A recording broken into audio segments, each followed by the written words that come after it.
decided to become a puppy raiser because we've had a pet dog and had died and didn't want to go through that again. So when you have a puppy, you have them for a year and you pass them on and get a new puppy. We have to attend regular meetings, and most of the time they're once a week or once every 2 weeks. And we as a group or as a club get together and we go through training exercises where we go through business such as new rules or regulations that guide dogs have given to us. The process of training is we receive the puppies about 8 to 10 weeks old. They are bred from a campus in California. Guide Dogs has their own breeding stock that they have set up for this so that they have certain qualities they're looking for. When we get the dogs as raisers, we teach them house manners, we teach them basic obedience and socialization, so they have a foundation to go on to more advanced training when they're older. The difference between an ordinary puppy and a guide dog puppy are the rules and regulations that we as puppy raisers have to follow. So he has to learn how to relieve on command. They have to learn to behave very, very well. They're not a pet. Yakira, sit. Good girl. Yakira, down. Good girl. Yakira, okay. First, when I saw puppies, I kind of felt bad for them, thinking, oh no, they're in their little jackets and they can't be doggies and they can't live the doggy life.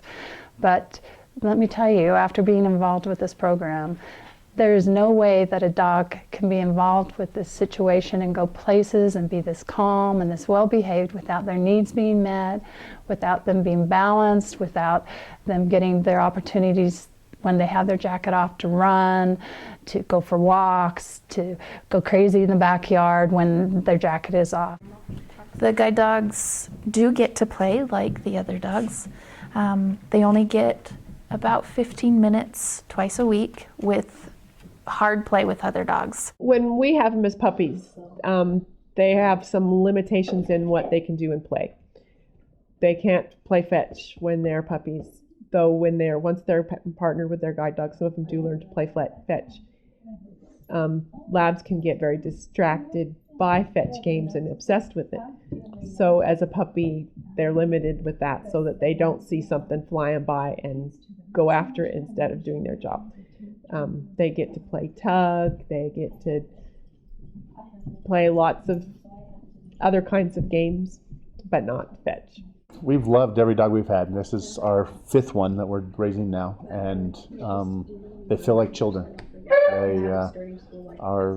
We still keep in touch with the blind people for our first 2 that are actually guides right now, and we're keeping in touch with them. The challenges of being a guide dog raiser is that I have to take the dog with me everywhere, but the reward is that I get to take the dog with me everywhere.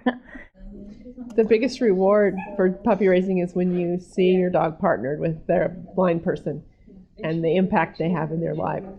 It makes all of it worth it. I've also met a little girl who was 6 years old at the time, and she was blind, and the family had no idea that a guide dog was even a resource for them. So that was the top, ultimate reward, is actually seeing that, oh my gosh, there's something for our daughter that we can help her with.